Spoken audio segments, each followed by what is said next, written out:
त्रिकोणमिति का 2 number question है।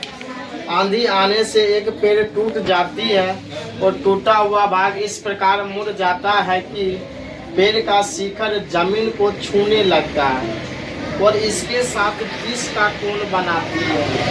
पेड़ के बाद बिंदु की दूरी जहां पेड़ का शिखर जमीन को छूता है 8 मीटर है। पेड़ की ऊंचाई निकालें। यानी इस क्वेश्चन में बताया गया, जैसे पेड़ एक संपूर्ण पेड़ है और आंधी आने पे वह टूट जाती है और जमीन को इस प्रकार के छूती है कि वह जमीन पे 30 डिग्री कोण बनाती है और पेड़ का जो शिखर होती है जमीन को 8 मीटर की दूरी पर छूती है।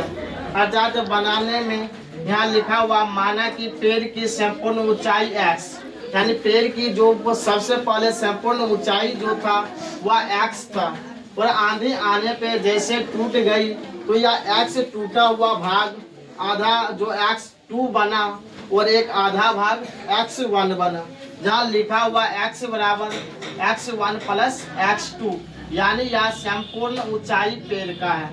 तो पेड़ के पद बिंदु और पेड़ का शिखर के बीच की दूरी 8 मीटर। तो यहाँ पर बनाते हैं। तो जैसे हमें यह निकालना है, यदि हमें x1 और x2 का मान निकल जाता है तो पेड़ के संपूर्ण ऊंचाई निकाला जा सकता है।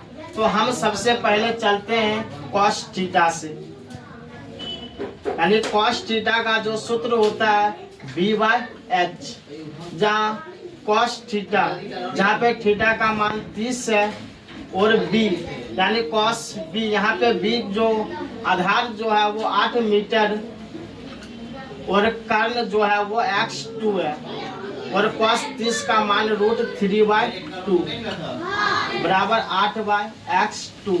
तो यहाँ पे कोना कोने मल्टीप्लाई करते हैं, √3x2 बराबर 8 दूनी 16 और x2 का मान निकाल लेते हैं तो 16/√3 हमारा एक x2 का मान निकल गया।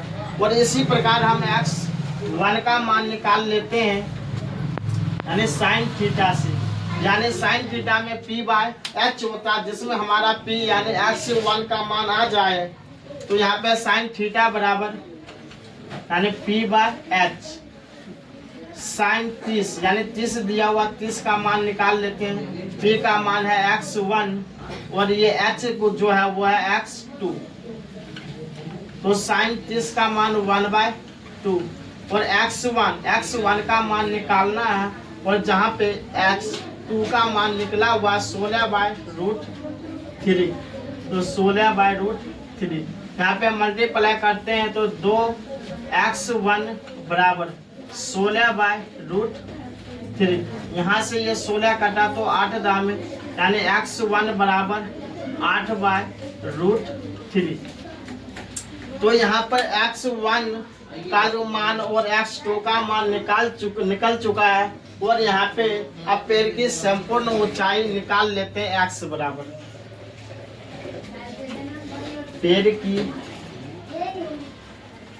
संपूर्ण ऊंचाई x बराबर x1 प्लस x2। तो x1 आया हुआ है यानी 8/√3 और प्लस 16/√3।